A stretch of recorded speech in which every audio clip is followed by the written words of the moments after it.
Sir, ಈಗ ವಸತಿ ಇಲಾಖೆ ಒಳಗಡೆ ದುಡ್ಡು ಕೊಟ್ಟರೆ ಮಾತ್ರ ಮನೆಗಳು ಸಿಗ್ತಾ ಇದಾವೆ ಅಂತೇಳಿ ಖುದ್ದು ಕಾಂಗ್ರೆಸ್ನ ಬಿ ಆರ್ ಪಾಟೀಲ್ ಅವರೇ ಸಂಭಾಷಣೆ ಮಾಡಿದಂಥ ಆಡಿಯೋ ವೈರಲ್ ಆಗಿದೆ. ವ್ಯಾಪಕ ಭ್ರಷ್ಟಾಚಾರ ತುಂಬ ತುಳ್ಕೈತಿ. ಈಗ ಎಲ್ಲ ಮಂತ್ರಿಗಳು ದುಡ್ಡು ಮಾಡಕ್ಕೆ ನಿಂತಾರ. ಭ್ರಷ್ಟಾಚಾರ ಏನು ಒಂದು ಅದ್ರದ್ದು ಇದು ಮೀರಿಬಿಟ್ಟೈತೆ. BJP 40% ಎತ್ತಿದ್ರು, ಇವ್ರು 60% ಬಂದಾರೆ. ನಾವು ಕಾಂಟ್ರಾಕ್ಟ್ರ್ ಕೇಳ್ರಿ, ಉರುಳು ಹಾಕೊಳಕತ್ತಾರ ಪಾಪ ಅವರು.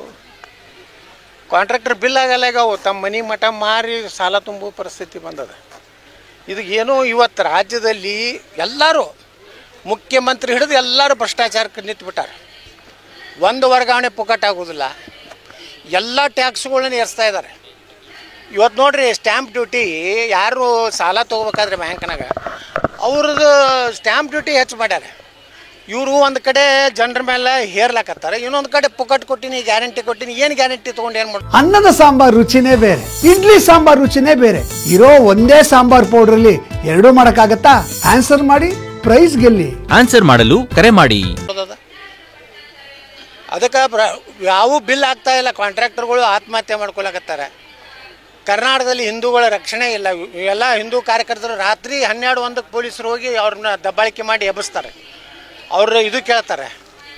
ಮೊನ್ನೆ ಕೋರ್ಟ್ ಆದೇಶ ಮಾಡಿದ ರಾತ್ರಿ ಹೋಗಬಾರ್ದತ್ತ. ಗಿರೀಶ್ ಭಾರದ್ವಾಜನೋ ಸಾಮಾಜಿಕ ಕಾರ್ಯಕರ್ತರು ಮಾಡಿದ್ರಿಂದ ಪಾಪ ಪೊಲೀಸರದ್ದೇನು ತಪ್ಪಿಲ್ಲ. ನಿಮಗೆ ಅಲ್ಲಿ ಏನು ಕ್ರಿಕೆಟ್ ಯಾವುದದು ಏನು ಕೊಡೋಕೆ ಯಾಕಪ್ಪದು? ಹಾಂ, ಅವ್ರೇನು ಪೊಲೀಸರು ಏನು ರಿಪೋರ್ಟ್ ಕೊಟ್ಟಿದ್ರು? ನಮ್ಮ ಸೆಕ್ಯೂರಿಟಿ ಆಗೋದಿಲ್ಲ, ನಮಗೆ ತೊಂದರೆ ಯಾಕೆ? ಹೌದು, ಪೊಲೀಸ್ ಇಲಾಖೆ ಏನು ಹೇಳ್ತದ ನಾವು ಕೇಳಬೇಕು. ವಿದೌಟ್ ಸೆಕ್ಯೂರಿಟಿ ಅವ್ರು ನೋಡ್ರಿ, ಬೇರೆ ಬೇರೆ ಕಡೆ KSRP ತರಿಸ್ಬೇಕು, ಬಟಾಲಿಯನ್ ತರಿಸ್ಬೇಕು. ಯಾಕಂದ್ರೆ ಲಕ್ಷಗಟ್ಟಲೆ ಮಂದಿ ಕೊಡ್ತಾರಂದ್ರೆ ಒಬ್ಬ ADGP ರ್ಯಾಂಕ್ದವರು ಪೊಲೀಸ್ ಕಮಿಷನರ್ ಸಸ್ಪೆಂಡ್ ಮಾಡ್ತೀರಿ.